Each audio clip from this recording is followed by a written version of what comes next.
안녕하세요. 김호준입니다. 예산안이 통과됐습니다. 개인적으로 가장 아쉬운 것은 아동수당입니다. 당초 보호자 소득과 무관하게 0세에서 5세 아동을 대상으로 했던 정부안은 야당의 반대로 소득 수준 상위 10%의 지급을 제외하기로 했습니다. 상위 10%는 그 돈 없어도 아이 키울 수 있지 않느냐. 보수가 항상 주장하는 선별 복지죠. 19세기 초 나폴레옹은 프랑스 혁명을 개선한다며 봉건적 의무와 농노제 폐지 그리고 전 시민에게 단일한 세금 체계를 선언했습니다. 왕과 귀족끼리의 동맹으로 유지되던 봉건국가에서 국민이 국가를 구성하는 소위 국민국가로 역사는 그렇게 발전을 합니다. 왕이나 귀족이 아니라 국가에 세금과 병역의 의무를 지고 국가는 그 국민의 보호 의무를 지게 된 거죠. 이후 가난한 빈민을 구제하는 구휼의 개념을 넘어서 국가가 국민 보편적 삶의 기본을 보장하는 복제 개념이 탄생합니다. 강도를 신고하면 경찰이 당신 소득의 상위 10%인가 아닌가 묻고 나서 출동하는 게 아니죠. 치안은 국가가 국민 모두에게 지는 보편 의무라서 그렇습니다. 자격은 국민이기만 하면 됩니다. 0세에서 5세까지 아동에게 국가가 삶의 기본에 대한 의무를 지겠다. 그 자격은 대한민국의 아동이기만 하면 된다. 이게 보편복지죠. 반면 10%는 제외한다는 것은 곤란에 처한 90%의 상대적 빈민만을 구휼하겠다. 이것은 기본적으로 구제입니다. 그러니까 이건 돈의 문제가 아니라 국가의 의무를 어디까지로 할 것인가 하는 국가 철학의 문제다. 역사가 한 걸음 더 나아가는 걸 누군가 막았다. 김호준 생각이었습니다.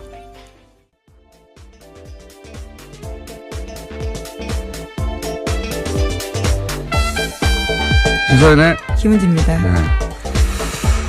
자, 예산은 워낙 복잡해가지고, 예. 사람들이 구체적 내용을 잘 모릅니다. 잘 모르는데, 이번 예산안에는 몇 가지, 예. 시민들이 관심을 가질 내용이 있긴 있어요. 확실히. 그죠? 네. 오늘 새벽 본회의 통과했는데요. 법정 시한을 넘겨서 나흘째였습니다. 자유한국당 의원들은 대부분 투표에 참여하지 않았는데요. 내년도 예산안은 428조 8,339억 원 규모로 확정됐습니다. 올해 대비해서 7.1%가 늘어난 수치인데요. 내년 예산안에서 가장 큰 비율을 차지하는 것은 보건, 복지, 고용 부분입니다. 그 다음으로는 일반 지방행정, 교육, 국방 순인데요. 공무원 중원 규모는 9,475명으로 확정됐습니다.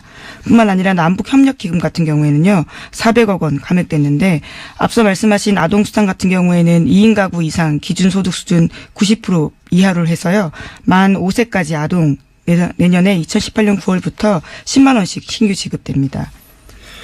그리고 이제 노년층을 상대로 한 기초연금 이것도 이제 20만 원에서 25만 원으로 인상됐는데 이것도 역시 지방선거 끝나고 나서 예, 아동수당도 지방선거 끝나고 나서 예, 지방선거 이전에 하면 정부 인기가 올라간다고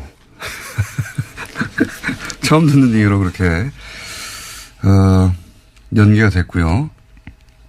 자, 요 사안 관련해 가지고 아동수당 어제 저희가 이제 정창훈 소장님하고 얘기를 나누다가, 예, 아침에 긴급하게 합의문에 실제 오타도 있고, 예, 그렇게 긴급하게 작성된 것이고, 그 긴급한 걸 보다가 어제 나라살림연구소의 정창훈 소장님 무려 20년간 세금을 모았지만 실수를 하나 하셔가지고 저희가 미니로 정정 인터뷰를 짧게 잡았습니다. 안녕하세요, 소장님. 네, 안녕하십니까. 네. 어제 실수를 하셔서 저희가 정정의 기회를 공식적으로 다시 드립니다. 어제 이제, 2인이라는 표현만 짧게 등장해가지고 이게 둘째 아이부터 주는 게 아닌가, 예, 이렇게 말씀하셨다가 방송 끝나자마자 정정을 하셨는데 그 내용 다시 한번 구체적으로 정리해 주십시오. 정확하게 워딩은 2인 가족 소득 기준인데, 네. 예, 이 소득이란 말이 이제 조금, 제가 잘못 판단을 해가지고 아마 제가 실수를 한 것 같고요. 네. 그러니까 아이는 첫째 아이부터 지급이 되는데, 네네. 보호자가 2인 이상 가고 이렇게 이걸 의미하는 겁니까? 뭐 아이가 있어야 3인이 될 테니까. 그렇죠. 이제 또 부모가 한 사람일 수도 있고 뭐 그러니까 소득 기준이 2인 가족 기준이라는 거고요. 소득 기준이 2인 가족 기준이다. 예. 네. 그런데 이제 여기에 또 거기에 여러 가지 얽힌 문제가 많이 돼서 어제 복지부 공무원하고도 통화를 했는데요. 예, 구체적으로 좀 설명해 주시죠. 어떻게 된다는 겁니까? 예산은 반 정도 줄어드는 건 사실이고요. 그래서 그렇게 또 생각하셨군요. 예산이 반으로 줄었으니까 1인에서 2인으로 만든 거, 첫 번째에서 두 번째 아이까지로 이렇게 확대해버린 거구나. 이렇게 연결을 생각하신 거군요.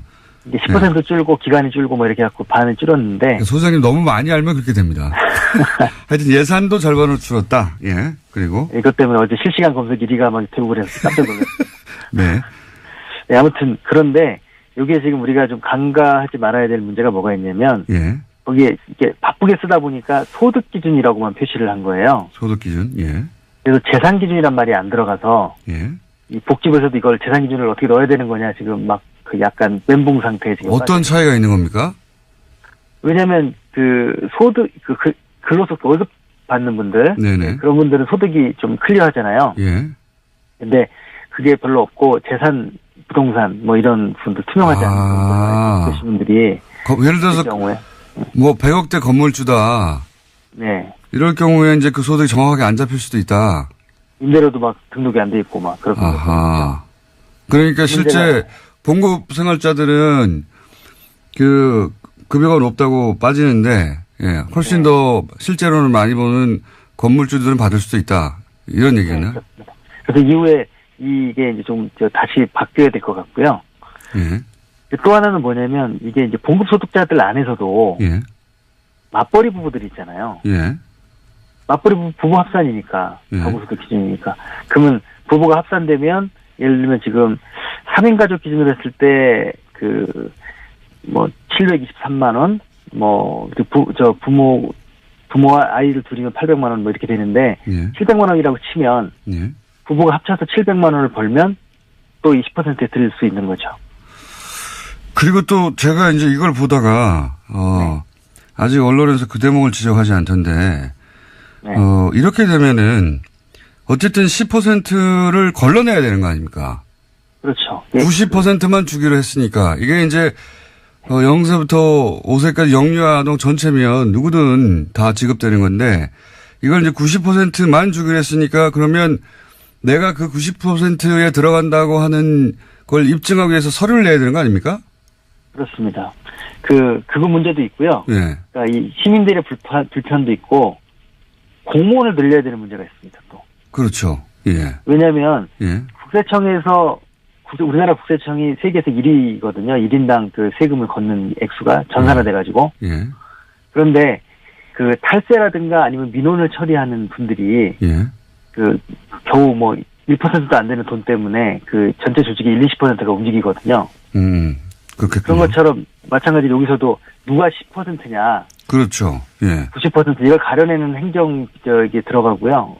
복지부 쪽 얘기는 최소한 기초지자체마다 2-3명 이상은 공무원을 새로 뽑아야 되는 거 아니냐. 추가로. 그렇습니다. 왜냐면은 저절로 90% 이하라는 걸 스스로 알 수가 없기 때문에. 그러면은 이제 내가 90% 이하라는 걸 90% 이하라는 걸 입증하기 위해서 그러니까 10%를 걸러내자고 나머지 90%가 서류 준비를 해서 내야 되고 공무원들은 전 국민 중에 이제 그 해당되는 90%를 지원하기 위해서 그 서류 분리를 해야 되는 거 아닙니까? 분류를. 굉장한 낭비인데요, 사실. 대상자가 253만 명인데요. 그 중에서 25만 명을 가려내기 위해서 253만 명 전체가 서류를 내야 되고 또 25명을 가려내기 위해서 또 공무원들이 또 움직여야 되고 그래서 공무원 이번에 2,700명 줄였잖아요. 1,000명은 이것 때문에 들어갈 가능성이 있습니다. 그러니까 자원정부 뭐 얘기하면서 이걸 줄였는데 실제로는 이것 때문에 더 큰 정보가 필요하게 생겼어요. 앞뒤가 안 맞는 그래서 막상 하면 더 숫자가 늘어날 수 있다는 게 전문가들 얘기입니다. 알겠습니다. 이거를 그 10%를 깎느라고 이게 선별복지라고 하는 이제 보수의 구호를 위해서. 참고로 말씀드리면 OECD 35개 국가 중에서 그 31나라가 이 아동수당을 도입 이미 했고요. 예. 그 중에 20개 국가가 전체에게 지급하고 있습니다. 알겠습니다. 예. 사실관계는 오늘 여기까지 하고요. 예. 예산 문제는 오늘은 민의로 어제 잘못 나갔던 방송을 정정하는 차원에서 민의를 잠깐 했고요. 예. 요 예산 얘기는 다시 한 번씩은 또 따로 잡겠습니다. 할 얘기가 많기 때문에요. 오늘 말씀 여기까지 듣겠습니다. 감사합니다. 네, 감사합니다. 네. 그러니까요. 예. 그러니까 한 30만 정도가 24만 뭐 그 정도에 들지 않는다는 걸 입증하기 위해서 서류를 내야 되고 그걸 처리하는 공무원이 더 필요해요. 예산도 더 필요하고 이게 말이 안 되는 것 같은데요. 어쨌든 아동수당은 그렇게 됐습니다. 나머지 분들은 이제 서류를 내야 한다. 자기가 하위 90%라는 말 걔네도 좀 웃기긴 한데 하위 90%에 든다는 걸 입증하기 위해서 내가 상대적으로 더 가난하다라는 걸 입증해야지 이걸 받는 거죠. 예.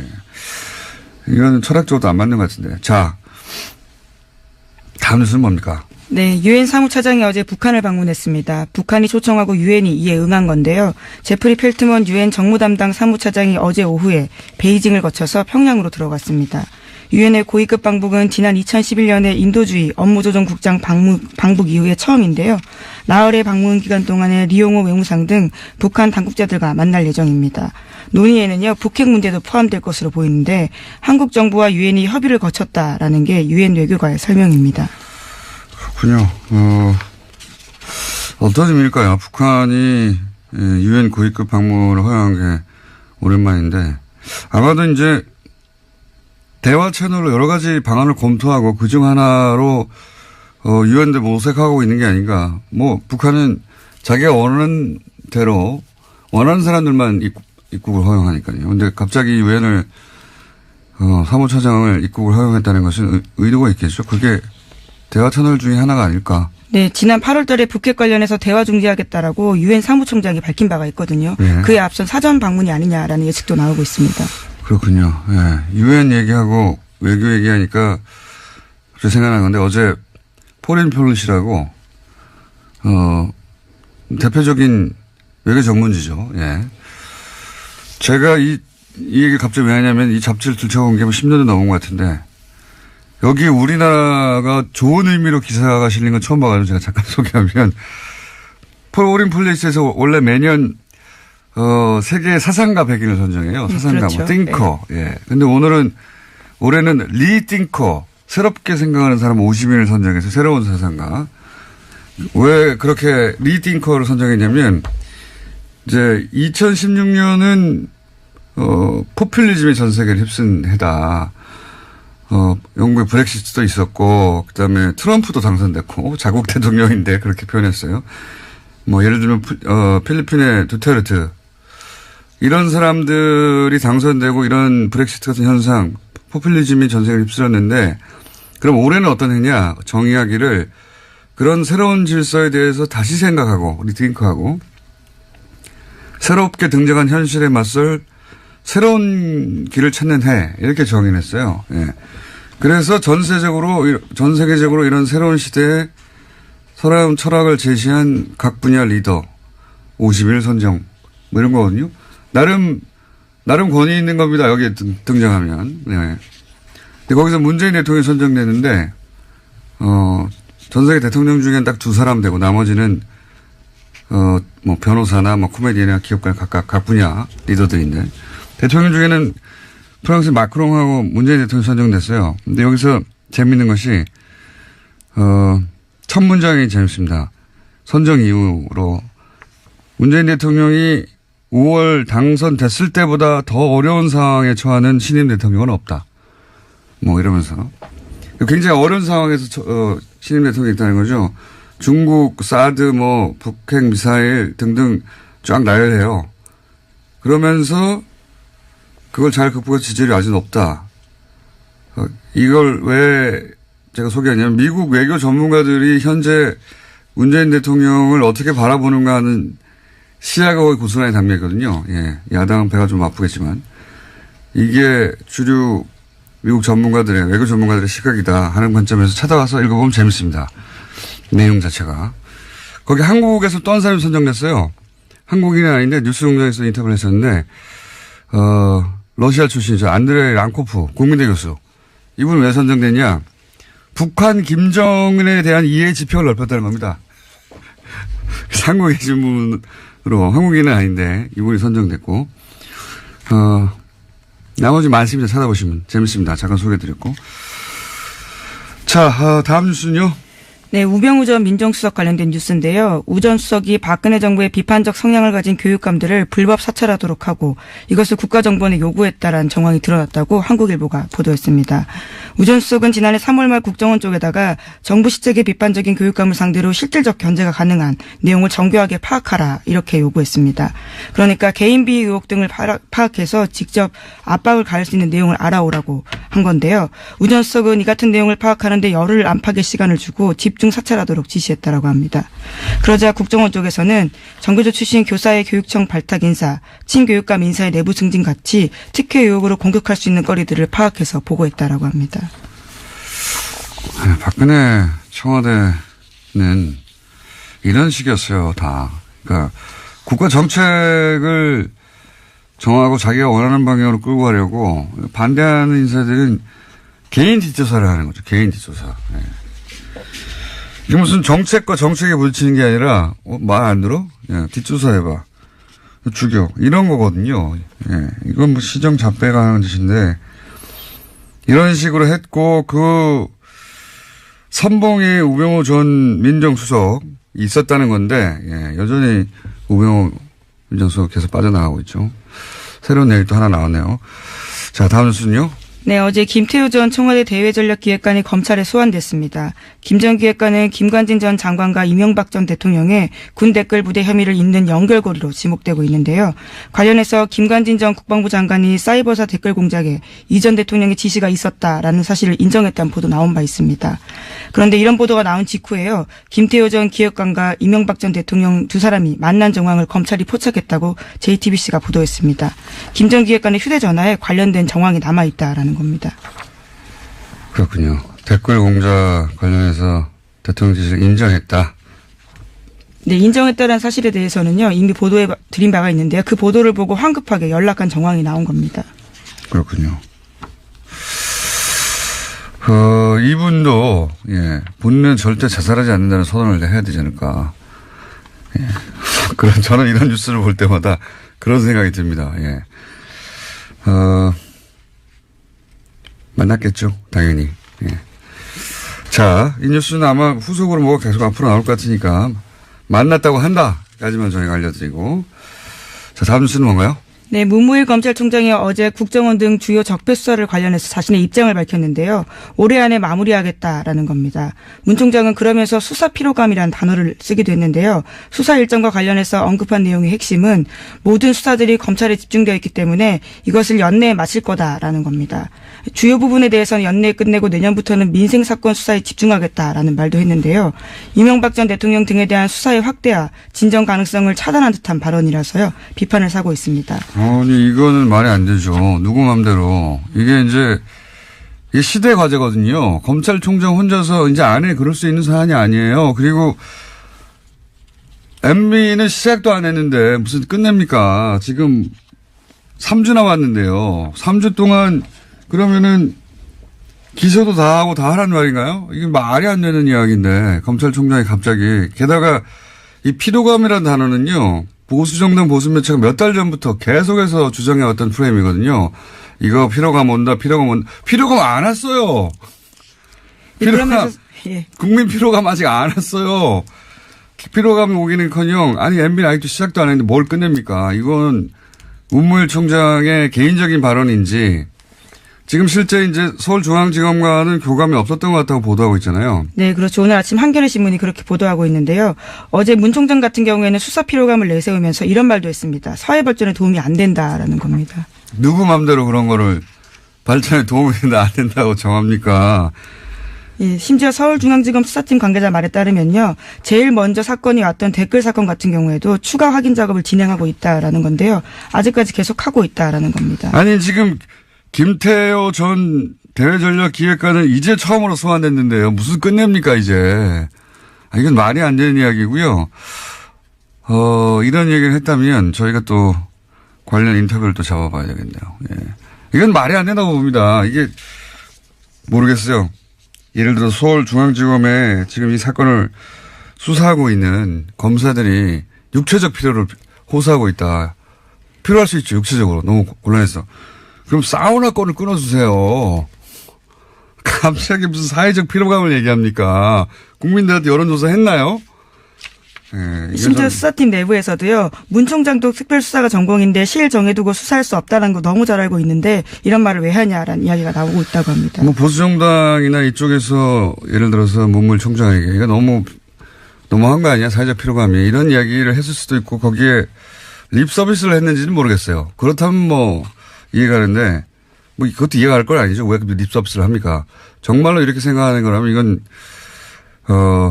저희가 여론조사도 하고 필요하십니까? 하는 여론조사도 하고 그것도 발표하고 그리고 이게 왜 여기서 뭐 조치는 안 되는지 계속 인터뷰도 하고 전 총장들도 인터뷰하고 해야 될 것 같습니다. 자, 시간이 거의 다 됐네요. 예, 제목만 체크하고 넘어가죠. 네, 박근혜 정부 블랙리스트와 관련해서 항소심이 진행 중인데요. 어제 이와 관련해서 의미 있는 진술이 나왔습니다. 30년 가까이 예술 지원 업무를 담당한 실무자가 법정에 나와서 한 말인데요. 전두환 노태우 시절에도 이런 적은 없었다라는 겁니다. 그 시절도 뭐 말도 안 되는 시절이긴 했는데 그때하고 비교하는 건 그렇게 말도 안 되는 시절에도 적어도 이런 식으로 블랙리스트를 작성해서 이 사람은 빼. 네, 껌껌이 이렇게 한 적은 없다라는 겁니다. 그렇다는 얘기죠. 예. 박근혜 정부는 보면요. 그러니까 이 군사정권 시절에는 최소한의 이 단어밖에 들어맞지가 않겠네요. 최소한의 가오라는 게 있었거든요. 그 군사정권 시절에. 그렇게까지는 내가 대통령이 안 한다.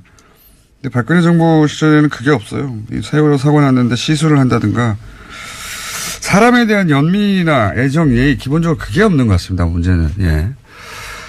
자, 그 외에도 소개할 기사가 있는데 오늘 시간을 너무 많이 잡아서 미니 때문에 오늘 여기까지 하고 나머지 못한 건 내일 하죠. 예. 네, 그러시죠. 피로감이 아니고 필요감을 느낍니다. 필요감. 매우. 필요하다라는 의미시죠. 여기까지. 네. 시사인의 김은지였습니다. 감사합니다.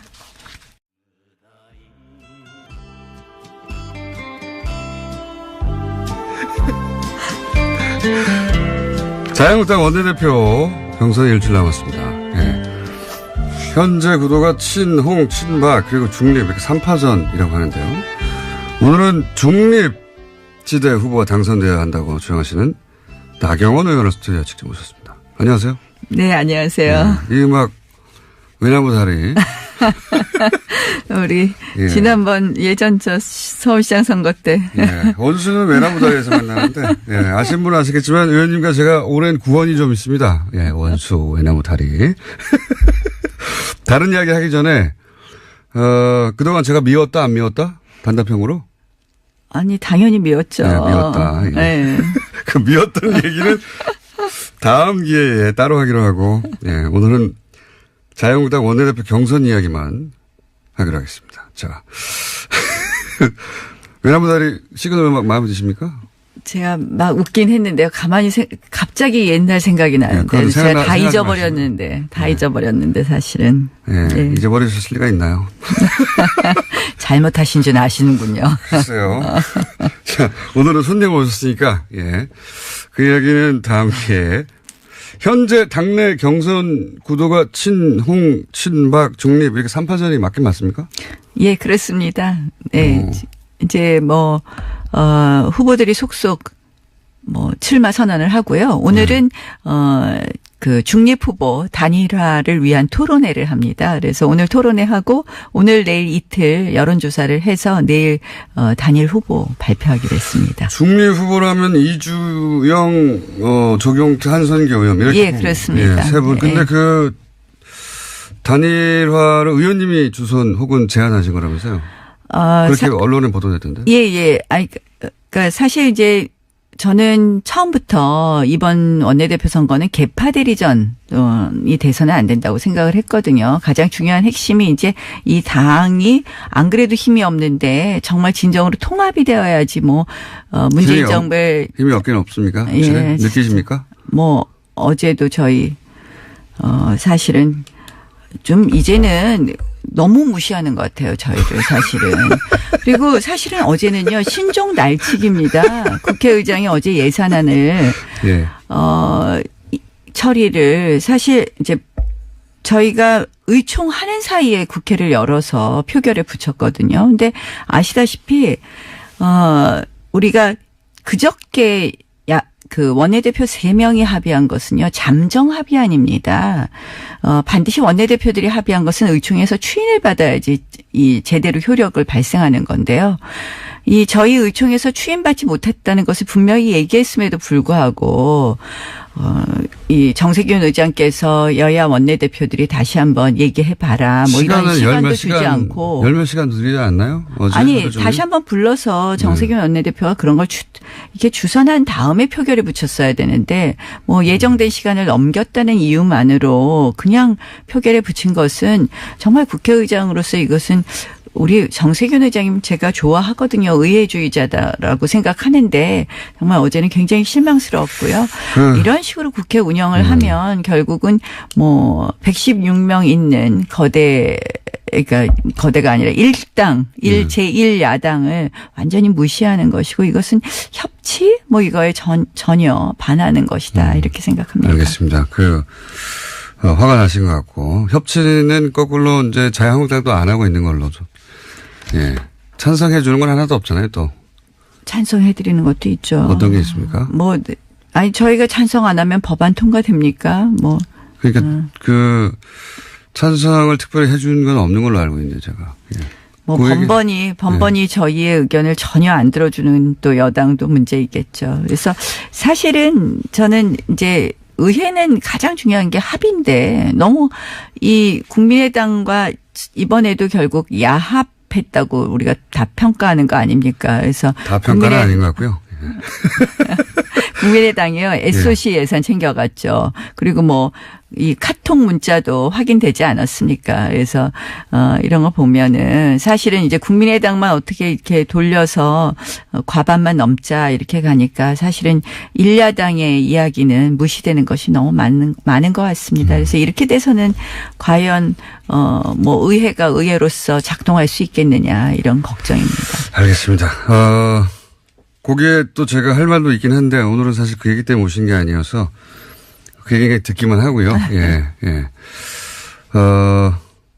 친홍 후보는 그러면 다시 아까 이야기로 돌아가서 김성태 의원이 맞는 거죠? 그렇죠. 그렇게. 홍준표 대표께서 이제 노골적으로 그렇게 말씀하셨으니까요. 친박은 홍문종, 유정 의원 이렇게 되는 거죠? 네, 그렇죠. 친박 의원도 단일화 한다는 얘기가 있죠? 두 분도 단일화 노력을 한다고 이야기를 들었습니다. 네. 본인은 왜 안 나가셨어요? 나온다는 얘기가 한참 있다가. 예. 아니, 중립 후보들이 너무 많은 거예요, 사실은. 본인이 단일 후보가 되면 되잖아요, 거기서 저까지 하겠다고 나서서는 단일화가 되지 않겠더라고요, 사실. 그래서 제가 빠져야지 단일화가 좀 더 쉬울 것 같아서 제가 좀 세 보이잖아요. 그러니까 본인으로 단일화 될 텐데 하고 다른 사람들이 그 단일화 제안을 받지 않을 것 같아서 본인을 희생하신 거예요? 네. 아니 저는 사실은 그런 생각이 있었습니다. 너무 복잡한 부분을 빨리 교통정리해야 되겠다는 생각을 했고요.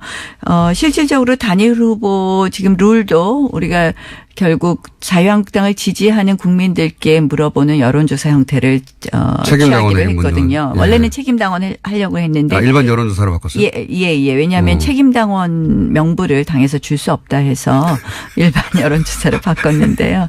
이제 그런 예가 없답니다. 당 내에서도 무시당하고 있는 것 같은데 중립 후보들이. 그래서 저희가 야당의 길을 제대로 걸으려고 중립 후보가 당선되어야 되겠다고 생각합니다. 지금 판세는 어때요? 그러니까 친홍 그리고 친박 그리고 중립 친홍도 친박도 아니다고 하는 중립 이 전체적 표심의 향배는 어떻습니까? 사실 이제 중립이라는 것이 어떻게 보면 이리저리 나중에 센 쪽으로 붙기 때문에 남기 어렵다 이런 걱정들 하시는 분들도 있는데요. 실질적으로 이제 저희가 계파 갈등 때문에 사실 이 지경이 되지 않았습니까? 저희가 뭐 작년 총선 때부터 시작된 거라고 생각을 네. 하는데요. 그래서 개파 갈등이 굉장히 염증을 내는 의원들이 많이 있습니다. 그래서 저는 중립이 확대될 것이라고 생각을 하고 그런 흐름이 있다 이렇게 말씀드릴 수 있습니다. 확대될 거라는 건 아직 그러면 1위는 친홍 후보인 김성태 의원이 가장 유력한 상황입니까? 판세는? 그러니까 지금 저 제일 불량 유권자가 국회의원이라는 거 아시죠? 네. 예, 어떤 의미에서? 그러니까 저 원내대표 선거를 하고 나면 모든 후보들이 예, 다 본인 다 찍는다고 그러니까요. 이렇게 예. 얘기하는 거 아닙니까? 각 후보자들이 나와서 계산한 표를 계산하면 국회의원 총수를 넘어가요. 항상. 예. 국회의원 총수 곱하기 후보자 수. 예, 그렇게 되는데요. 그래서 친박 후보와 이 친홍 후보는 지금 그 아주 핵심 개파로 묶여 있는 몇 명 이게 숫자가 나오지 않습니까? 그럼 100으로 나눴으면 친홍은 몇 쯤 됩니까? 현재 저는 판세를. 한 35에서 40은 친홍으로 그러니까 친홍으로 묶을 수 있다고 묶을 수 봅니다. 있다. 예. 그리고 친박은? 친박도 30표 내외 정도를 지금까지 남아 그럼 있는 둘이 합치면 70인데요. 예.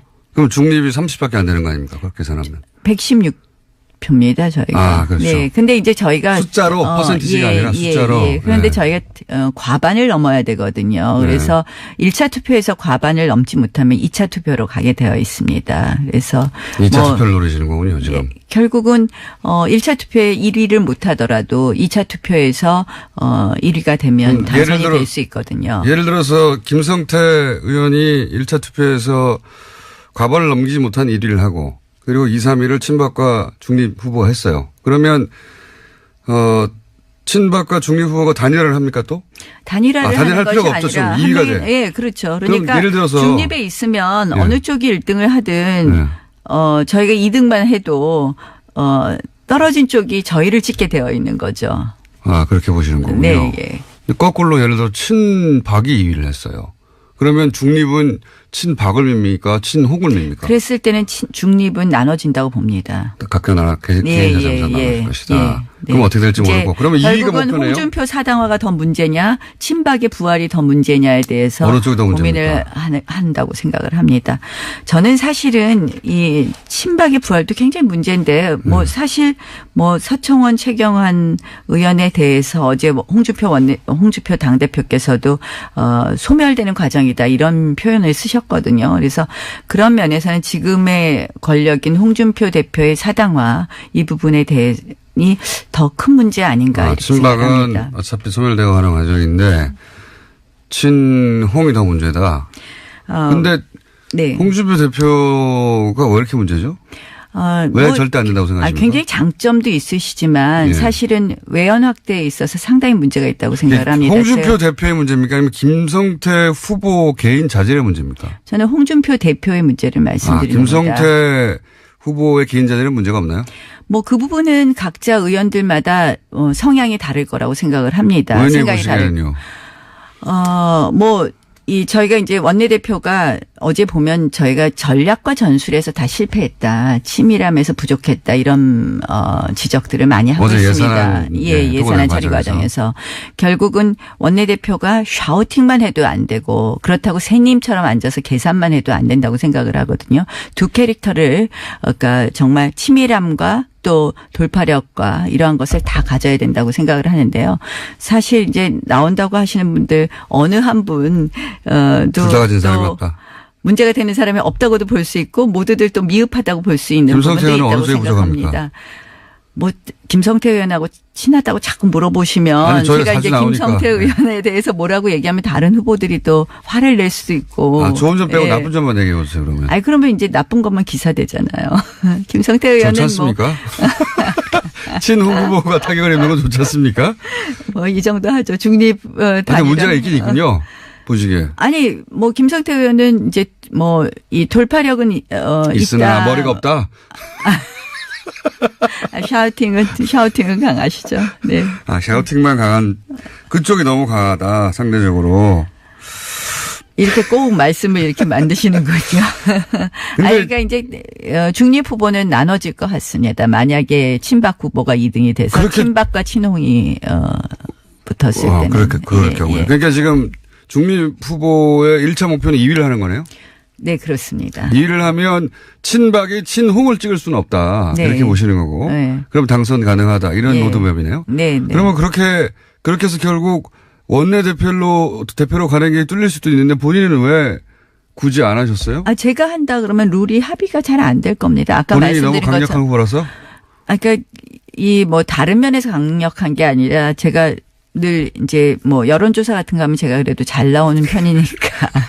왜 웃으십니까? 예, 제가 10년 전에 직접 인터뷰한 적이 있었는데. 네, 맞습니다. 그때는 친했어요. 그때는 이렇게까지 뻔뻔하지 않았거든요. 근데 의원실 했을 때 인터뷰할 땐 잘해주시던데 인터뷰 내용은 별로 그때도 우호적이지 않으시던데 그 정도는 기사로 나온 거는. 우호적인 게였습니다. 그 정도는. 알겠습니다. 네, 그 이유를 생각해 보세요. 서울시장 선거 때. 자, 그 얘기 나중에 하고요. 홍준표 대표의 사당화가 문제다. 이런 주장도 하셨는데 네, 사당화가. 그렇습니다. 그러니까 홍준표 대표가요. 뭐가 사당화죠? 사당화라는 것은 대표라는 거는 당원 당규에 따라서 당원이 위임한 권한을 행사하는 거 아닙니까? 네. 그러니까 모든 권한을 행사하는데 당원 당규에 따라서 해야 된다고 생각을 합니다. 근데 어제만 해도 어제 관음클럽 토론회에서 이런 말씀을 하셨어요. 새로 원내대표 선출되게 되면 원내 사안도 내가 관여하겠다. 근데 저희는 분명히 투톱 시스템이거든요. 대표는 당을 대표하는 그래서 당무를 총괄하는 업무를 하는 거고 원내 사안에 대해서는 원내대표가 최고의 권한과 책임을 가지고 있거든요. 그런데 뭐든지 본인이 다 하시겠다 그러세요. 원내대표도 자신이 오달 내리겠다 말하자면. 그다음 그동안 모든 발언이 그렇잖아요. 광역단체장도 누구는 된다, 누구는 안 된다. 이 사람은 공천 안 줄 거다. 부산시장에 대해서. 서병수 부산시장에 대해서 안 된다고 얘기했죠. 근데 사실은 광역단체장도요. 저희가 분명히 광역단체장은 대통령 선거 후보를 선출하는 것과 똑같은 방법으로 경선을 하는 것이 원칙입니다. 다만 취약 지역에 한해서 우리가 전략 공천을 할 수 있는 건데요.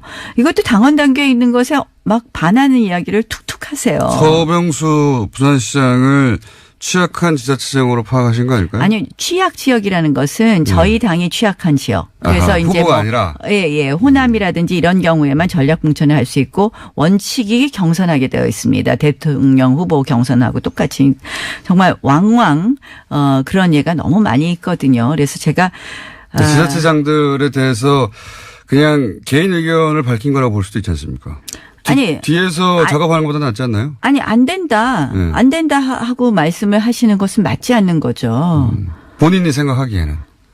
본인이 생각하는 것이 아니라 그냥 안 줄 수 있어. 안 주겠어. 공천 안 준다? 안 준다. 이런 식으로 공천권을 본인이 가지고 있는 것처럼 이야기하시는 거. 그다음에 그 외에도 굉장히 많은 당원 당규를 지키지 않는 사례가 너무 많이 있습니다. 또 하나만 얘기해 주세요, 그러면. 하나 더 얘기할까요? 사실은 이거는 이제 박근혜 대통령 출당 문제인데요. 저는 사실은 출당을 하는 절차가 맞다고 생각을 합니다. 그런데 그 절차가 틀린 겁니다. 사실은 당원 당규에 따르면 반드시 최고의 의결을 거쳐야 됩니다. 그런데 최고의 의결로 확정되는 것입니다. 그런데 이것도 최고의 의결이 필요 없다고 본인이 막 주장을 하셨거든요. 유불리에 따라서 본인이 당원 당규에 정해진 걸 그냥 건너뛰거나 한다. 예. 그래서 저는 우리가 이렇게 실패한 것, 또 우리가 지금 사실은 국민의 지지로부터 멀어진 것은 사실 박근혜 전 대통령의 어떤 국정농단의 핵심이 법치주의에 위배됐다는 거 아닙니까? 그래서 그런 면에서 저는 이렇게 당원 당규를 무시하는 대표의 이런 월권적 행위가 결국 사당화를 초래한다고 생각을 하고요. 최근에 이제 당무감사 같은 거 보면 또 마찬가지거든요. 사실 당무감사해서 현역 국회의원을 당협위원장에서 내쫓는 예는 여태까지 정당 사상에 거의 찾아볼 수가 없거든요. 굉장히 계획적인 거 아닙니까? 현역이라 하더라도 위원장이 쫓아낼 수 있다. 굉장히 계획적인 거 아니에요? 그러니까 줄 세우는 거죠, 한마디로. 그걸 줄 세우는 거라고. 줄 세우는 거죠. 그러니까 그 말도 일리는 있네요. 줄 세우는 겁니다. 그래서 저는 제일 나쁜 것이 줄 세우는 거라고 생각을 합니다. 워낙 홍준표 대표가 당내에 줄이 없어서 그런 거 아니에요? 세력이? 대표인데도 불구하고. 아니, 이미 이제 줄을 많이 세우고 계십니다. 많이 섰어요? 많이 세우고 계십니다. 네. 그래서 30년 그러니까 정도 이거 섰습니까? 정말 이렇게 네. 세우시면 안 되죠, 줄을. 저는 아니 그리고 뭐 공천도 네. 이제 뭐 정말 마음대로 하겠다는 발언을 툭툭 하시니까 저 걱정되는 분들은 말씀을 못 하시는 거죠. 당내 이런 잘못된 사안에 대해서. 근데 지금 말씀하셨다시피 이제 야당이 무시당하고 있으면 그렇게 강력한 리더십 필요하지 않나요? 아니 강력한 리더십 당연히 필요합니다. 그래서 제가 네. 홍 대표의 또 긍정적 측면을 당연히 동의하는데요. 이것이 20%를 못 넘기는 거죠. 그런 결국은 언행과. 좀 더 보수 가치의 핵심 중에 저는 법치라고 생각을 하고요. 판사 출신이시니까 또. 네, 그렇습니다. 저는 네. 굉장히 중요하다고 생각합니다. 그래서 이러한 부분 제대로 지키지 않고 있고, 그러니까 보수는 사실은 유능하다, 신뢰할 수 있다, 그다음에 일관성이 있다, 예측이 가능하다 이래야 되는데 이러한 부분을 지금 깡그리 무시하는 쪽으로만 가시고 계시거든요. 그래서 사실은 이런 부분에 있어서 아쉬운 부분이 있습니다. 알겠습니다. 벌써 시간이 다 됐어요. 이렇게 시간이 빨리 지나갑니다. 저희 방송에 나오시면 2분, 3분밖에 안 남았는데 나오신 김에 제가 궁금했던 거 현 정세에 관한 이야기를 길게는 못하겠고 단답형으로 몇 가지 여쭤볼게요. 네. 예. 바른정당과 국민의당은 통합한다 못한다? 못한다. 못한다. 국민의당 호남계는 분당한다 안 한다? 당분간 분당 안 한다. 하지만 할 수 있다. 네. 유승민 대표, 안철수 대표는 차기 대선 후보로 살아남는다 못 남는다? 못 남는다. 두 사람 다? 네, 못 남는다고 생각합니다. 못 남았으면 좋겠다? 아니, 못 남는다고 생각합니다. 못 남는다. 유승민과 안철수 한 사람만 선택하라면 유승민이다 안철수다?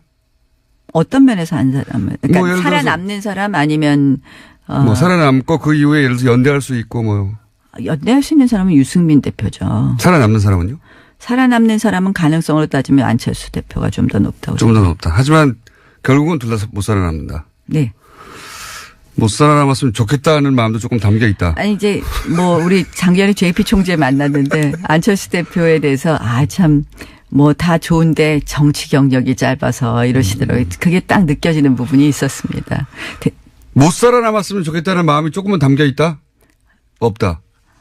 아니 그 마음을 안 실어도 당연히 못 살아남습니다. 근데 담겨 있다 없다? 뭐 안철수 대표에 대해서는 제가 크게 그렇게 생각하는 바가 없습니다. 유승민 대표에 대해서는 라이벌일 수 있으니까 좀 담겨 있다? 아니 두 분 다. 담겨 있다?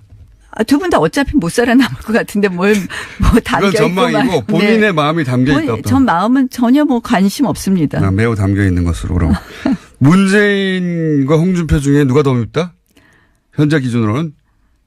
현재 기준으로는 지금 이제 사당하게 얘기했으니까 홍준표 대표가 더 밉다고 얘기해야 될 것 같지만 문재인 대통령 요새 좀 지나치십니다. 네. 홍준표 대표도 만만치 않게 밉다. 이 정도로 할까요, 그럼? 그래도 저는 야당 의원입니다. 제가 40초인데 질문 많은데 몇 가지 추려야 되겠네요. 네.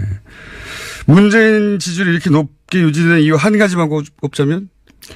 국민 소통. 자유한국당 지지율이 못 올라가는 이유 한 가지만 꼽자면? 우리 김어준 공장장이 우리 편 안 들어줘서. 언론 환경이 좋지 않다는 것도 한마디 드리고요. 뉴스 공장 하나 있어요. 나경원은 대선 후보로 나선다 안 나선다?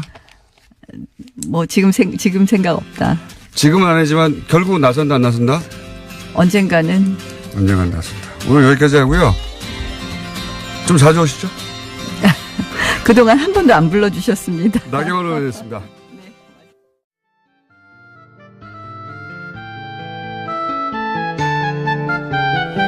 노르가즘 노회찬 원내대표 나오셨습니다. 안녕하십니까. 네, 안녕하십니까. 자, 예산안이 이제 중요한 화제일 수밖에 없고 어제 통과됐기 때문에 오늘 통과됐습니다. 오늘이죠. 새벽에 통과됐으니까 오늘 통과됐고. 근데 나경원 의원이 2부에 잠깐 나오셨는데 이런 항의를 하고 가셨어요. 이제 잠정 합의를 했다 원내대표. 네. 잠정 합의라는 것은 이제 의원총회에 돌아가서 추인을 받아야 되는 사안인데 추인도 안 됐는데 통과시켰기 때문에 이건 날치기다 신종 이렇게 표현을 했어요. 여기에 대해서 전문가로서 한마디 제가 손님으로 오셔가지고 일일이 반박을 못했는데. 네. 일단 예산안은요. 네. 국회 선진화법에 의해서 그 합의가 이르지 못하면은 본회의에 자동 회부되게 돼 있습니다. 12월 2일까지. 네. 그래서 자동 부의. 예. 12월 1일 날 자동 부의된 상태였고 이미. 12월 1일 날 부의된 상태였고 예. 이제 수정안이 나왔는데 그 소위 말하는 잠정합의라는 거는 수정안에 대한 잠정합의. 예. 수정안에 사인은 했지만 의원총회에서의 동의를 구하지 못했기 때문에 잠정합의에 불과하다고 얘기한 것은 수정안에 대한 자유한국당의 입장이고 그런데 그 수정안도 국민의당이나 민주당은 합의한 상태였거든요. 예. 그래서 원안이 자동 부의된 상태에서 어떤 수정안이라도 나올 수 있는 거예요. 이것은 뭐 50명 이상이 동의해가지고 그 여기저기서도 낼 수 있는 것이고요. 그래서 잠정 합의였기 때문에 안건 자체가 올라가면 안 된다. 다루어서는 안 된다는 얘기는 그 어느 나라 국회의원인지를 일단 확인해야 됩니다. 대한민국 국회의원은 그런 얘기 할 수가 없거든요. 자동 부의이기 때문에. 예. 근데 이제 논리는 이건 것 같아요. 잠정 합의가 됐다는 것은 이제 원내대표끼리 얘기고. 네. 네. 의원총회를 해서 총의를 모아서 거기 추인을 하거나 반대하거나 의사결정을 해야 되는데 그 과정을 기다려주지 않았다. 뭐 이런. 근데 그 과정에 참여 안 했잖아요. 그 과정이 표결 과정이지. 그거는 안건을 상정하는 과정은 아닌 거죠. 네. 그리고 사실. 그리고 수정안은 뭐 그 원내 교수단체들의 어떤 모든 교수단체들의 동의가 있어야만 올린다거나 이런 건 아니에요. 그거는 뭐 정족수 어느 정도 수만 되면은 의사 정족수만 되면 올릴 수 있는 거죠. 그래서 표결에 이렇게 만약에 의원총회에서 이 안은 우리가 반대한다고 했으면 사실 표결에 참석했어야 되는 거죠. 참석했어야 되는 거죠. 네. 그렇게 생각이 되는데 이와가 이제 자유한국당에서는 제1야당을 무시하고 날치기를 통과시켰다라는 게 지금 자유한국당 입장인 것 같아요. 아, 날치기라는 거는 되게 이제 의원들이 반대하는 가운데 근데 그 사람들이 그 표결하지 말라고 얘기하지는 않았어요. 자, 뭐 그런 일이 있었습니다, 어제. 그래서 사실은 자유한국당도 통과를 막지 못하는 건 알고 있었죠. 알고 있었는데 그래도 이제 지지자들 향해서 뭐라도 했다고 이제 퍼포먼스를 해야 하니까.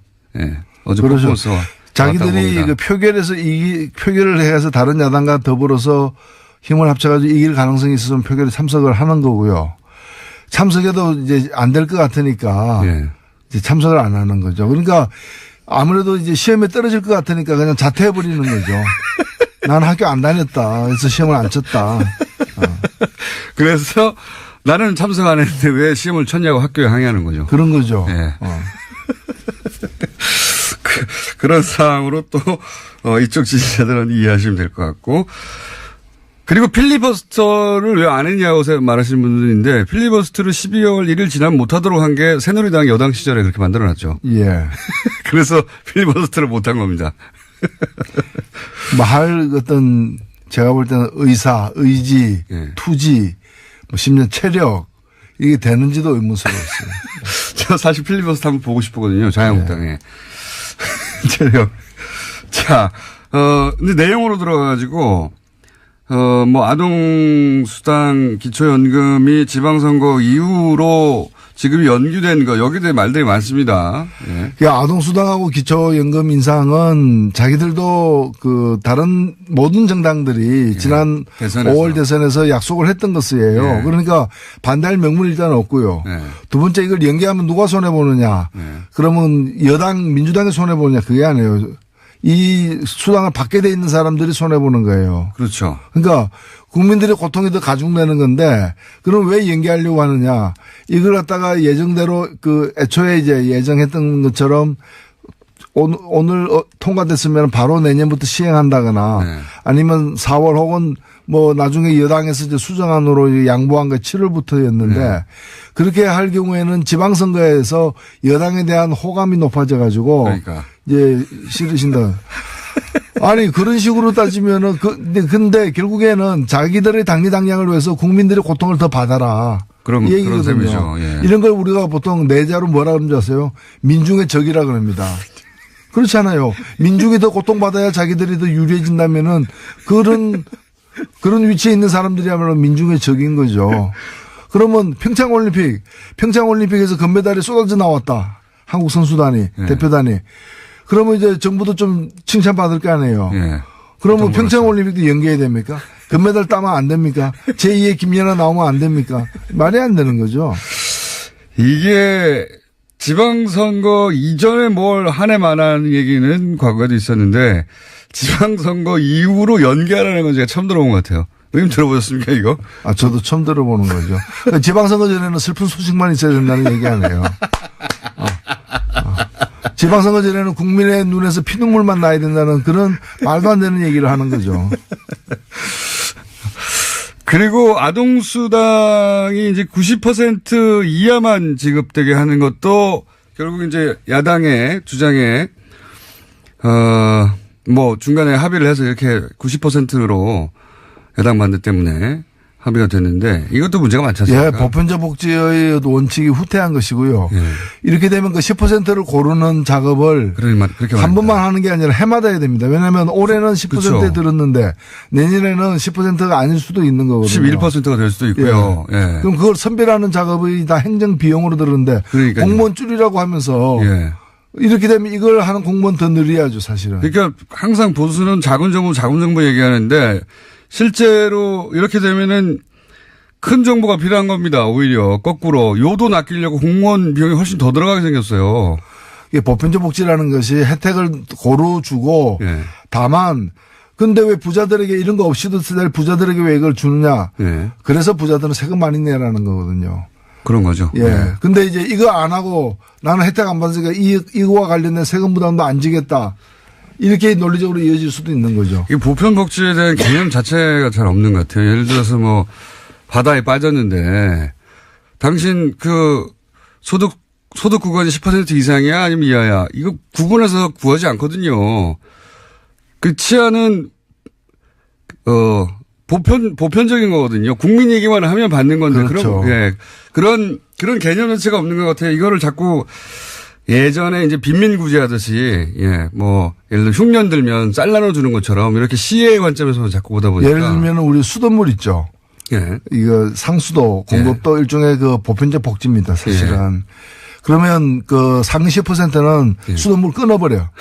그리고 비싼 생수 사다 쓰라고. 그러니까요. 당신 부자니까 경찰 못 보내. 사설 그렇죠. 써. 뭐 이런 거. 우리 대기 오염을 갖다가 제거해가지고 맑은 공기를 공급하는 거는 이것도 이제 공공 서비스잖아요. 예. 그러면 그래서 그걸 위해서 돈을 많이 쓰잖아요. 다음 그 돈, 그런데 호흡은 똑같이 다 하잖아요.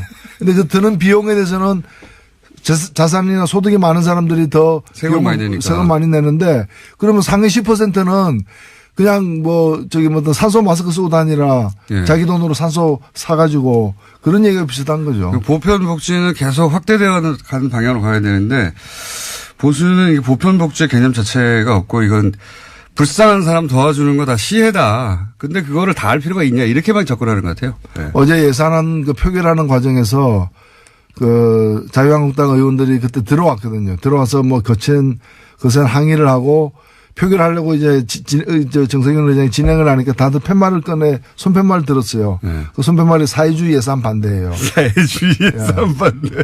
아동수당하고 기초연금, 그 다음에 최저임금 보전 이런 걸 사회주의 예산이라는 거예요. 제가 볼 때 사회주의를 고무 찬양한 거죠. 사회주의가 얼마나 좋은가를 고무 찬양한 거예요. 아니 그러면 자기들은 공약을 왜 걸었답니까? 그러니까요. 자기들 공약을 걸었던 건데 이제 지금 작은 정부 지금 현 정부는 큰 정부 주사파 사회주의 이걸로 이제 프레임 주사파도 고무 찬양한 거죠. 아니 어느 나라에서 주사파가 국민 70% 지지를 받고 있습니까? 그런 프레임 작업을 계속 하고 있는 거죠. 예. 그 연장선상에서 시도를 했는데 뭐 성공적이지는 않은 것 같습니다. 성공적이지는 않은 것 같은데 기본적으로 그 철학이 있고 없고의 문제인 것 같아요. 이걸 국민 모두가 누려야 되는 기본권에 관한 기본권으로 보느냐 아니면 이제 불쌍한 사람만 도와준 불우이웃 돕기냐 이렇게 보는 거죠. 예. 불우이웃 돕기로 보는 것 같아요. 복지를 항상. 자, 불우이웃 돕자 그러면 또 그것도 반대할 거예요. 보편적 복지하니까 그걸 이제 일부만 주자고 한 건데 그러면 일부만 주자 이러면 그것도 반대할 가능성이 있는 거죠. 그러니까 선별 치안, 선별 수도, 선별 경찰이 없듯이 이게 보편적인 기본적인 대한민국의 아이들에게만 하면 누려야 될 기본 선이다. 이걸 정하는 건데 그걸 못하게 하네요. 자, 그런데 이 예산안 통과에는 국민의당이 이제 협조를 해서 국민의당도 얻을 걸 얻어갔는데요.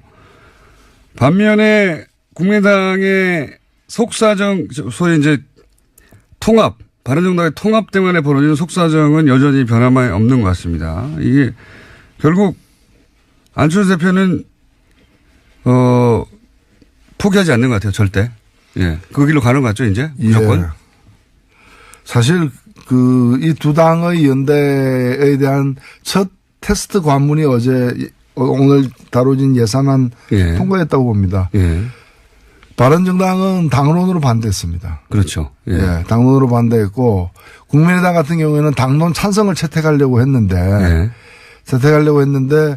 그 몇 분이 예. 그 강력하게 좀 반대를 해가지고 당론 찬성은 채택 안 됐지만 실제 표결할 때 보니까 거의 다 뭐 90% 이상이 예. 찬성을 했거든요. 3표 정도 빠진 것 같은데. 그러면 이제 바른당하고 관계가 뭐냐 이거죠. 정책 연대한다고 했는데 예. 이렇게 정책의 어떤 결정체라고 볼 수 있는 예산안에 대해서 서로 입장이 완전히 어긋나는 상황인데 정책 연대는 뭐냐. 그러니까 참 그 연대라는 것이 정책 연대가 아니라는 얘기죠. 아닌 거죠. 예. 예. 불륜이죠. 그러니까. 예.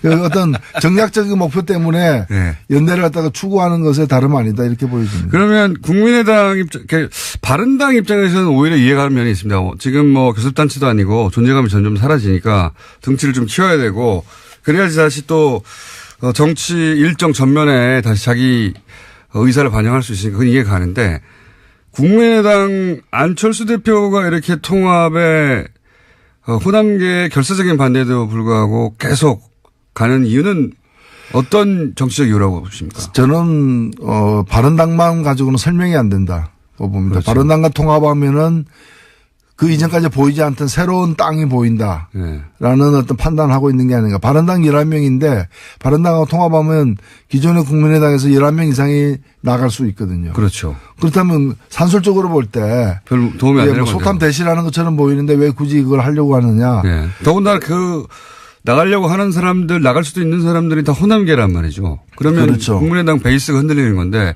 그래도 상관없다는 거거든요, 지금. 결국에는 자유한국당에 대한 어떤 관심, 자유한국당을 블루오션으로 보고 있는 거다. 네, 바른당을 블루오션으로 보는 게 아니라. 그 중간에 징검다리를 보는 것이다. 예, 그런 거죠. 그러니까 이제 그렇다면 이제 지방선거 이후에 판세에서 자유한국당이 그대로 갈 수 있겠느냐 이렇게 예상하는 거죠. 그러면서 이제 이삭줍기를 할 수도 있고 혹은 뭐 재편될 때 본인들이 그 중원을 장악하고 있으면 된다 뭐 이런 계산인 것 같아요. 예. 이제 자유한국당이 다음 대선에 큰 가망성이 없다고 보고 다만 그것이 넓은 땅이니까 이제 그 땅을 좀 뭐에 대한 어떤 그 애착, 관심, 뭐 포부 이런 것들이 있는 거죠. 그런 것 같습니다. 네, 실제. 근데 그게 과연 신대륙이 될지. 예. 사실은 신대륙이 아니죠. 구대륙이죠. 예. 가서 동화될지 먹힐지 이런 건 가봐야 하는 거죠. 그래서 유승민 대표도 자신 있게 몸집이 작은데도 불구하고 통합을 얘기하는 것 같아요. 그 이유를 생각하다 보니까 만약에 호남계 의원들이 다수인 당에 들어가서 자기가 힘을 발휘할 수 없지 않습니까? 근데 이제 그 이후에 말씀하셨듯이 호남계가 뭐 나갈 수도 있고 그 이후에 이제 자유한국당이 흔들릴 수도 있고 그러면 자기가 이제 보수의 적자로 나가는데 안철수보다는 유리하다 이런 계산인 거죠. 그렇죠. 예. 예. 유승민 대표는 그 계산인 것 같고 안철수 대표는 이제 탈호남하고 나서 탈색을 좀 하고 영남도 끌어안고 그러면서 이제 우리는 영호남을 합한 합리적인 보수, 중도 보수의 적자는 나 아니겠느냐. 사람들이 나를 봐줄 것이다. 이렇게 계산이 각자 다른 것 같아요. 그래서 정책연대는 페인트 모션인 것 같고 그 그림을 양쪽 다 그리는 것 같죠. 예. 그래서 계속 가는 것 같고요. 자, 요건 어떻게 보십니까? 문무일 검찰총장이 갑자기 올해 안에 이 주요 사건들 끝내겠다고 피로감 때문에 이 발언을 갑자기 했어요. 아니 근데 주요 사건이라는 게 검찰이 만드는 사건이 아니라 그 수사 대상들이 저지른 어떤 범죄 행위가 드러난 건데 그러니까 주요 사건이 끝났냐 안 끝났냐는 거는 그 범인들의 예. 이제까지 어떤 그 과오. 범행의 정도. 예. 예. 그거에 따라 달린 거죠. 예. 그래서 그리고 이걸 갖다가 뭐 시간을 정해놓고 예. 언제까지 한다 안 한다 내년부터는 안 한다 뭐 이렇게 얘기하는 거죠. 말이 안 되는 거죠. 말이 안 되는 거죠. 네. 뭐. 예. 이게 식당 같은 데서는 내년 1월 1일부터는 설렁탕을 안 팔겠습니다. 지금은 많이 찾지만 이렇게 할 수 있는데 예. 이게 무슨 식당 메뉴도 아닌데 그러니까요. 그럴 수는 없는 거죠. 그러면서 내년부터 민생 쪽으로 하겠다는데 아니면 내년부터는 이걸 공수처에 넘기겠습니다. 이런 얘기를 하면 말이 되는데 내년부터는 더 강력하게 할 필요를 느낍니다. 이건 또 내가 모르겠어요. 아, 그리고 어찌 보면은 현 정부든 과거 정부든 어느 정부든 이런 고위공직자들의 어떤 주요 범죄에 대해서는 항상 가차없이 수사하겠다. 시한을 두지 말고. 예. 예. 그렇게 얘기해 정답이죠. 뿌리를 뽑을 때까지 하겠다고 해야 되는데 왜 갑자기 피로감을 느낀다고 얘기했을까? 더군다나 소위 이 피로감이라는 단어는 몇 개월 전부터 이제 보수정당과 보수매체에서 피로감 온다 했었거든요. 피로감 안 왔어요, 저희. 필요한 분들은 이제 그 조사를 받는 분들 또는 조사받기 위해서 대기하고 있는 분들 출두 요청을 받은 분들 이런 분들이 필요한 거죠. 그러니까요. 예. 검찰이 왜 그분들을 걱정해 줍니까? 국민적 피로감이라고 하는데 저는 왜 이런 얘기를 했는지 자체가 이해가 안 갑니다. 저는 그 얘기를 더 이제 검찰총장 얘기를 들어봐야 되겠습니다만은 얼마 전에 이제 구속특부심에서 그 영장을 갖다가 이제 기가 구속을 취소시킨. 예. 석방시킨 김광민 관진. 그런 어떤 판사. 흐름들도 예. 사실은 그게 사람으로 다 연결되는 흐름은 아니라 할지라도 일정하게 지금 사실 정권만 바뀌었지 검찰이 다 바뀐 것도 아니고 법원이 다 바뀐 것도 아니지 않습니까? 맞습니다. 그걸 여실히 느끼고 있어요. 예. 예. 그런 어떤 잔존 세력들의 어떤 준동 이렇게 또 보이는 거죠. 정의당 얘기를 한 가지만 하자면 지금 이정미 대표가 법인세 인상 반대 이런 얘기 하지 않았습니까? 법인세 인상 반대한 게 아니고. 네, 법인세 관련해서 발언한 어저께 그 정부안. 네. 그래서 법인세를 갖다가 인상하는데 네. 2천억 이상. 네. 영업이익 2천억 이상에 대해서 25%로 인상하자라는 정부안이 있었는데. 그게 원안이 있었는데. 워낙에 그 자유한국당과 국민의당이 반대해가지고. 3천억으로 올라갔죠. 3천억으로 해가지고 양보안 아닌 수정안이었어요. 그렇죠. 네. 그래서 이제 그 수정안에 대해서 수정안에 반대, 그러니까 수정안 반대가 많아지면 원안이 통과되니까 네. 원안은 또 찬성할 수밖에 없으니까 네. 그런 의미에서 이제 수정안에 대해서 우리가 자유투표를 했어요. 그래서 네. 반대한 분도 있고 네. 찬성한 분도 있고 네. 그래도 현행보다는 낫다. 현행보다 나은 건 사실이에요. 그런데 원안이 부족하다. 또 있기 때문에 네. 수정안이 부결되면 원안이 있기 때문에 원안은 좀 더 제가 낸 안에도 가깝거든요. 네. 그래서 저는 기권을 했어요. 세모표를 한 거죠. 세모표를. 고민 끝에. 예. 그러니까 우리가 그거는 자유로 법인세 투표에 대해서는 자유로 하자 이렇게 했기 때문에 그 반대한 것이 문제는 아니에요. 그렇군요. 요 디테일을 모르면은 아니 법인세 인상을 정의당이 반대할 리가 없는데 왜 반대했지 이렇게. 제가 낸 안은 아예 훨씬 센 안을 갖다 냈거든요. 네. 예. 근데 이제 그 원안이 원안이 맞다는 표현이군요. 정부 원안이 더 낫다. 네, 그 얘기입니다. 예. 네. 자, 이 전체적으로 시간이 벌써 다 됐네. 노회찬 대표님하고 얘기를 하다 보면 시간이 금방 와가지고 참 오늘 꼭 했어야 되는데 못 하신 얘기 있으십니까 혹시? 예. 그 얘기 하시고 가시죠. 예. 이번에 헌법재판소의 판결에 따라서 예. 그동안에 이제 허용되지 않았던 정당 후원금이 이제 허용되거든요. 그거 의미가 뭡니까? 아니, 정당에게도 공식적인 후원금을. 원래는 의원 개인에게만 냈었는데. 네. 의원 개인에게만 했었는데, 이제는 정당에도 가능하다. 예, 정당에도 내게 돼 있습니다. 내는 게 가능합니다. 얼마까지 갑니까? 그건 똑같습니다. 500만 원까지 1인당. 500만 원짜리 1인당. 그리고 10만 원까지는 세액공제가 되는. 네, 그대로. 돌려받는 거고요. 그 대표님 후원금 다 찼습니까? 예, 찼습니다. 네. 예, 그래서 정의당에도. 네. 정의당은 정의에 목마릅니다. 정의당의 정의는 후원금입니다. 네. 정의당은 정의 이전 자금에 목마른 상황입니다. 지금. 솔직히 그렇습니다. 솔직히 그렇습니다. 예. 정의당의 후원금 낸 만큼 대한민국의 정의가 실현됩니다.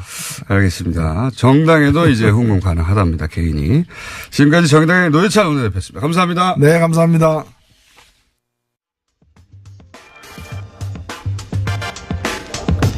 오늘로 3연속, 예. 이재용 삼성 부회장 판결 때도 저희가 3연속, 4연속 막 연결했었는데, 뉴스공장의 영장 전문 해설 판사님, 법무부인 동아의 사무장, 본인이 직접 영장 전담 판사 경력을 가지신 이정열 전 부장판사 또 연결합니다. 안녕하십니까? 네, 안녕하세요. 대한민국 사무장 중에 최고 스펙 아니십니까? 부끄럽습니다. 자, 간략하게 이제 이때까지 했던 이야기를 요약하고 오늘 네. 추가적으로 한두 가지 질문 더 드리려고 하는데, 예. 그러니까, 이것이 이제 김관진, 임관빈 석방부터 시작된 이야기입니다. 결국은 구속적부심을 네. 통해서. 이 석방이 법리를 넘어서는 어떤 정치적인 석방 아니냐 이렇게 얘기가 시작됐고요. 그러다가 네. 그 이후에 이제 전병호서 이번에 이제 여당 쪽 인사 관련 사건에 사무총장 조모 씨가 구속됐는데 또 구속적부심으로 석방이 됐는데 이 역시 법리적으로 보자면 거의 사문화된 규정을 적용해서 석방을 시켰는데 그러니까 이게 법리 문제가 아니라 이 역시 또 정치적으로 균형을 맞추려고 하다 보니 무리하게 석방시킨 거 아니냐. 네. 그러면서 그러는 사이에 이제 실무 그러니까 구속적부심 혹은 영장실질을 그 실무적 기준들이 마구 흔들리고 있다. 예. 네. 여기까지 얘기를 했습니다. 예. 네네. 그런데, 이렇게 그 형사수석부의 신광열 수석부장 판사가 예. 이런 결정을 내린 것에 대해서 네. 법리가 아닌 문제인 것 같다라고 말씀하셨는데 거기에 그 시기적인 문제, 예. 네.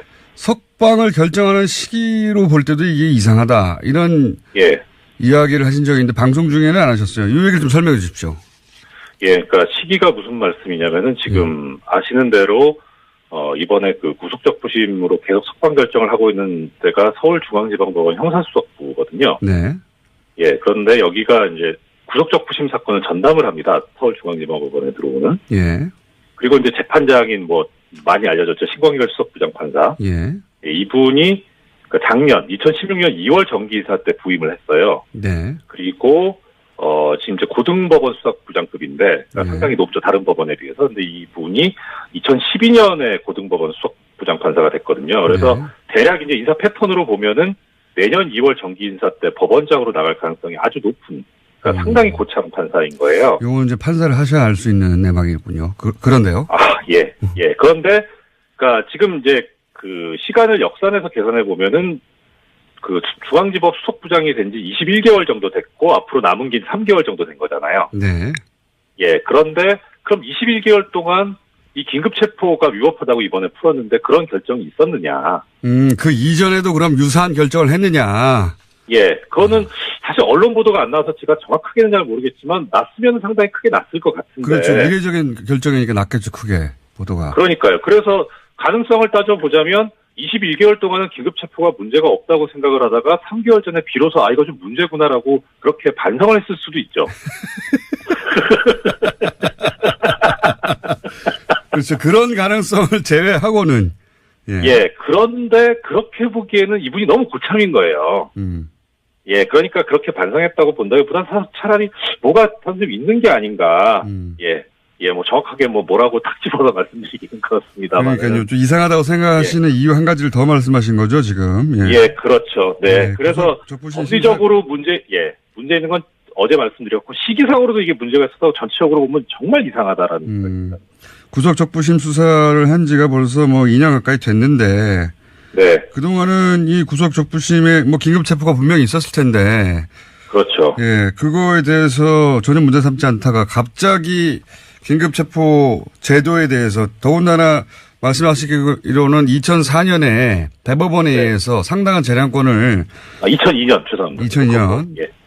지난 시간에 2004년이라고 하셨어요. 제 기억엔. 2004년은 제가 그 판결한 거에 대해서 보수 언론들이 이렇게 말바꾸기 했던 그 말씀. 그렇군요. 예. 네. 이미 15년 전에 대법원 판례로 긴급 체포에 관해서 수사기관에 상당한 재량권을 준다. 그 이후로는 이게 사실 사문화 그렇죠. 된 문구를 갑자기 15년 만에 들고 와서 더군다나 2년 동안은 그런 일이 없다가 갑자기 긴급 체포를 문제 삼아서 석방하는 게 이게 법리적으로는 이해가 안 가고 시기적으로도 이해가 안 간다. 예. 네, 그렇습니다. 그런 말씀이시군요. 자, 오늘 시간 다 됐어요? 왜 이러세요, 정말. 나는 이제 한 포인트씩 짚어서 확실하게 이해하고 계속 이걸 문제 삼으려고. 저는 이거 굉장히 중대한 문제라고 생각하거든요. 개인적으로. 이제 언론에는 이 사안이 더 이상 등장하지 않는데 저는 굉장히 중요한 사안이라고 생각해서 계속 짚어가려고 하는 겁니다. 예. 맞습니다. 네. 자, 그래서 오늘 여기까지 또 하고요. 부회장님 시간 몇 초 다 남았어요? 한 30초 드릴게요. 30초요? 길다. 저기 어제 이제 문무일 총장 발언에 대해서 아까도 계속 짚어주셨는데 저는 이제 그 말씀을 자세하게 드릴 기회가 있었으면 좋겠긴 하겠습니다만 하나만 말씀드리자면 언론 보도를 이 청취자님들께서 유심히 좀 봐주셨으면 좋겠어요. 사실 어제 좀 방점이 찍혀있던 거는 상당한 비판을 받고 있습니다만은 이 적폐 수사를 연말에 끝내겠다는 게 상당히 방점이 있었는데 그렇죠. 네, 일부 언론 중에서는 석방 기준이 이상하다라는 걸 타이틀로 뽑아가지고 중점적으로 보도한 언론들이 있습니다. 보수 언론 중에요?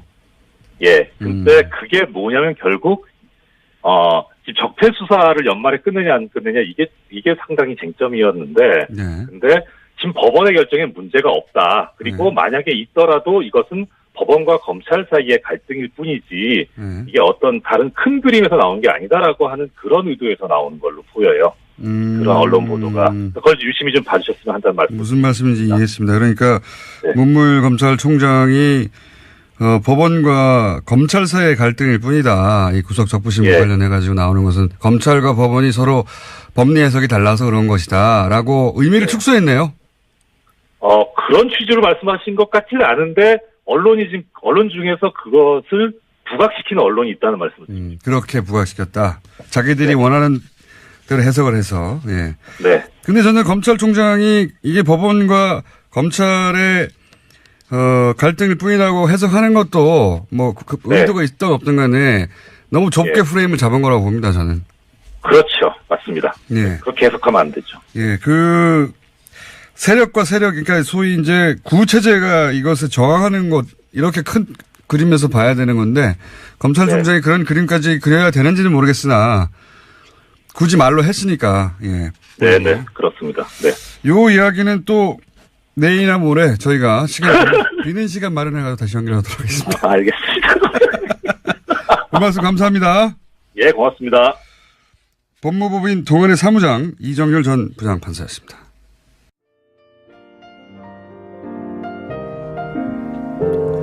자, 불친절한 AS. 예. TBS 사장님은 계속 사장님으로 계신다는데 화해 안 보내줍니까?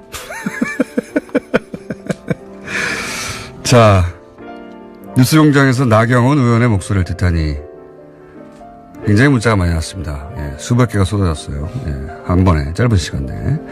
뉴스공장의 선곡 외나무다리 압권입니다. 예. 고민 많았어요, 저희가. 브릿지 오버 트러블 어도부터 여러 가지 다리가 나오는 노래를 고르다가 외나무다리가 가사에 나오는 거를 듣고 앞으로 제가 구원이 있는 정치인들 좀 있습니다. 네. 그분들이 나올 때마다 타이틀곡으로 외나무다리. 네. 구원이 있는 분들이 좀 있죠. 예. 자, 김미연 나선홍 씨가 진행하는 TBS 유쾌한 만남에서 안윤상 씨가 출연해서 공장장 성대모사를 하는데 기가 막히네요. 아, 그래요? 저희가 미디어로 한번 연결해 보겠습니다. 여기까지 하겠습니다.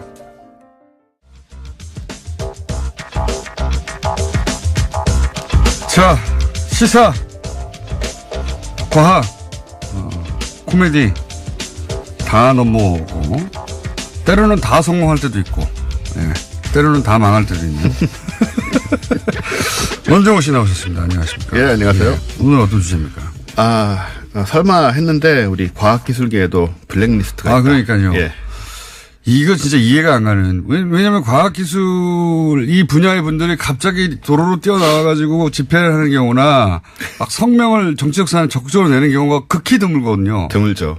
극히 드문데 왜 여기까지 블랙리스트를 만들었을까?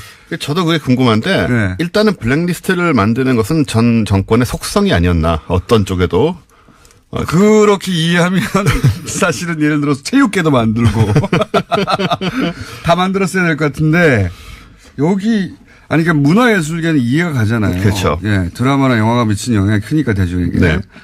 그거는 잘했다가 아니라 왜 그랬는지를 알겠는데 이 과학기술계 블랙리스트를 만들었다는 보도가 나오니까 이거 왜 그랬다고 이해하십니까? 과학기술계에서는? 일단 과학자들은? 나름 상황은 좀 있습니다. 과학자들은 지금 이거에 대해서 별 관심이 없고요. 네. 이런 상황에 대해서는 보면 어떤 계기가 있냐면 이 블랙리스트 작성된 시점이 김명자 전 장관이 네. 한국과학기술단체 총연합회 그러니까 과총이라고 그러죠. 네. 회장으로 선출된 직후였어요. 예. 그런데 이게 김명자 장관이 어떤 분이냐면 김대중 정부 시절에 4년 동안 환경부 장관을 지낸 분이고 예. 17대 통합민주당 국회의원이었고 예. 2010년에 김대중 평화센터 이사였거든요. 그 과학기술 단체 장이 지금 그때 기준으로 야당 인사가 되니까. 그렇죠. 이 야당 김명자 회장이 이 단체를 규합해가지고 정부에 어떤 공격을 가할지 모른다. 이런 우려 때문인가? 그런 것도 있을 수 있고요. 그러면 김명자 회장 개인에 대한 블랙리스트로 충분할 것 같은데 어떻게 이게 이제 어떻게 된 거냐면은 선출이 됐다는 거죠. 과총 회장으로. 그러니까 과총에 속한 사람들이 뽑았다 이런 사람을. 그러니까 과총. 네. 거기에 속해 있는 개인이나 단체를 다 뒤져봐라. 예. 이게 보나마나 이게 저 야당 좌익 혹은 주사파일 테니까 그런 게 아니었나 이제 생각이 들죠. 그게 약간 일리는 갔는데 그래도 다 이해는 안 가지만 어쨌든 지금 최소 300개 이상의 단체를 이제. 네. 근데 이게 어떤 식이냐면, 네. 이 과총에 포함된 단체가 전체가 614개예요. 절반을 했네요. 절반을 한 것이고, 네. 또 회원수도 굉장히 많아서 614개 회원수가 50만 명에 달하거든요. 그러니까는 300개 단체라고 보면 그 절반 엄청난 수가 될 수가 있고, 그래서 웬만한 곳은 다 포함된 게 아니냐. 그러니까요. 그래서 구체적인 내막은 지금 이제 조사 중이죠. 그래서 과연 불이익이란 게 이제 근데 궁금한 거 그거죠. 이제 블랙리스트 운영을 한다. 그럼 무엇을 할 수 있었을까? 그러니까요. 그런 생각을 할 수 있잖아요. 정부 지원 예산이 특정 단체에 가는 걸 막는다든가 그런 건데 보통은. 네, 그럴 수도 있는데 이제 그게 과학계 쪽에 쉽게 작동할 수 있을까 궁금하긴 해요. 그래서 이제 그거를 오늘 오후에 1시에 김명자 전 과총회장을 검찰에서 피의자가 아니고 피해자 신분으로 소환을 하게 돼 있습니다. 어떤 피해를 당했든가. 예, 불이익이 뭐였나. 알았을까요? 잘 모르겠어요. 왜냐하면은 예를 들어서 MBC에서 제가 라디오를 진행하다가 네. 블랙리스트로 잘렸어요. 그렇죠. 근데 이제 그 당시만 하더라도 저는 그렇게 주장했습니다. 이것은 이미 자를 걸 예정하고 나를 물타기로 쓴 것이고 곧 자를 것이다. 제가 그렇게 얘기를 그 MBC 라디오 진행을 할 때 얘기를 해도 심지어 MBC 내에서 이 진보적인 성향의 PD들조차 믿지 않았어요. 네. 아니 그럴 거면 굳이 왜 쓰겠냐고. 그렇게까지 잔머리를 굴려가면 6개월 쓰고 일부러 자르고 그러진 않을 거다는 인식이 있었거든요. 네. 당하고 있는데 이미 그걸 잘 못 느껴요. 그렇죠. 그런데 그 김명자 회장이라고 본인이 당했다는 걸 알까요? 그러니까 이런 쪽에서 불이익을 당한 경우에는 자기가 불이익을 당한 걸 모를 수가 있습니다. 그렇죠. 그러니까 연구 같은 거 지원이라든가 이런 것도 그냥 사실은 이게 다 그러니까 외형적으로는 정상적인 심사에서 잘렸겠지. 그렇죠. 예. 그런 형태로 이루어지기 때문에 그 뒤에서 어떻게 불이익을 당했는지 모르는 경우가 많을 것 같고 저도 주변에 좀 물어봤는데 잘 모르겠다고 얘기를 하세요. 그러니까요. 내 실력이 없어 안 됐겠지 이렇게. 그렇죠. 예. 그래서 블랙리스트를 만들어 놓고 그 운영은 사실 제대로 못한 게 아니냐라는 또 어떤 무능의 한 단면을 볼 수가 있다. 과학기술계에서는 지금 그렇게 내부적으로 판단합니까? 아직은 그런데 이제 조사를 하다 보면 또 뭐가 나올지 모르겠죠. 이게 몰라서 그런 걸 거예요. 이런 거를 작성을 했다고 하고 네. 작성을 하면 실행을 하는 게 국정원 같은 조직이에요. 그렇죠. 예. 그러니까 본인들은 본인들의 서류가 미비하거나 실력이 안 됐거나 심사 기준에 못 미쳐서 탈락했다고 생각하는 사람들이 실제로는 제가 방송에서 잘리고 6년 있다가 보니까 그때 자르라고 했던 블랙리스트에 올라갔던 것처럼 그렇게 확인해야만 믿게 되는 그런 경우를 거라고 그리고 봅니다. 이제 과학기술 쪽 분들이 좀 이렇게 순진하시잖아요. 순진한가요? 예, 순진한 편입니다. 꽤나 우리 사회에서. 그래서 그렇게 되면은 뭐 게으른 거 아니고요. 본인의 연구 분야를 제외하고는 게으른 분들 아닌가요? 게으르다고 할 수도 있죠. 모르니까 일단 잘. 네. 세상사에 이렇게 큰 관심이 없으셔가지고. 네.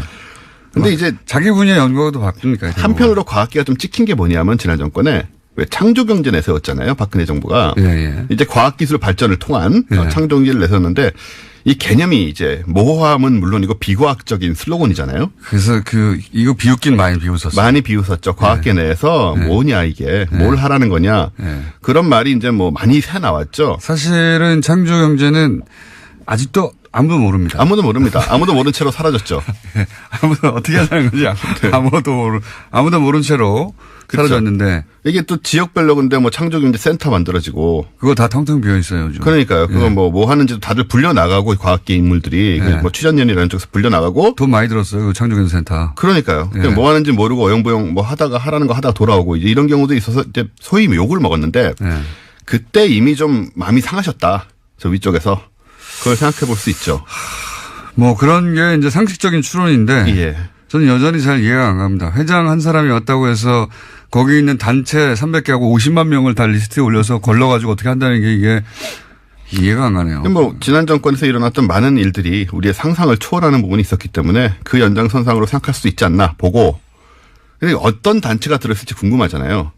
아직은 이제 조사가 안 되고 있지만 제가 추측을 해보면 왜 우리 뉴스 공장에서 화제가 됐던 그 촛불 집회 때 촛불 끄는 계산을 했던 한국물리학회 같은 곳이 딱 속하기 좋았지 않았을까.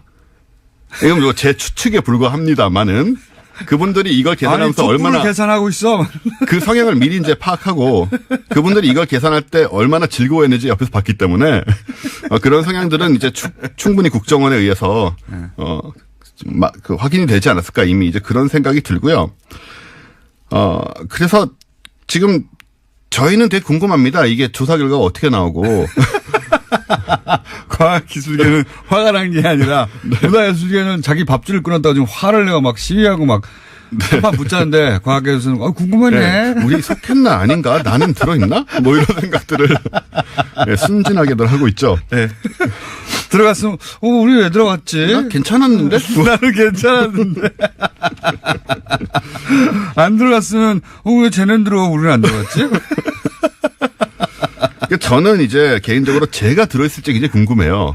본인은 본인을 과학기술인으로 분류했느냐? 과학기술인인지 아닌지도 잘 모르겠고요. 이분들이 국정원에서 어떻게 분류했나에 따라서 제가 원종우 씨는 잡인이죠, 잡인.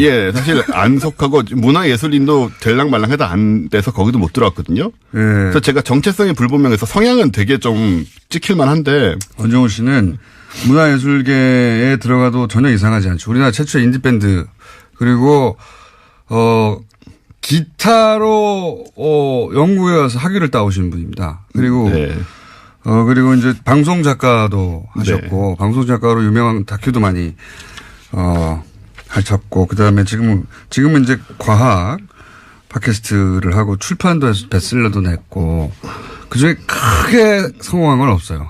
그게 문제인 것 같아요. 지금 하고 있는 이 과학 기술인들을 팟캐스트로 소개하고 과학을 대중에게 알리고 이게 제일 크게 성공한. 그렇습니다. 네. 지금 계속 이제 점점 더 성공하고 있고요. 그래서 아무튼 정체성이 불분명해서 여기도 제가 못 꼈을 것 같은데 근데 흥미로운 점 뭐냐면요. 과학자들 중에 실제로 진보적인 사람들이 많다는 조사가 있었어요. 이건 미국에서 한 건데. 그렇군요. 2010년에 미국 조사에 따르면 미국의 과학자 중에 공화당 지지자는 단 6%.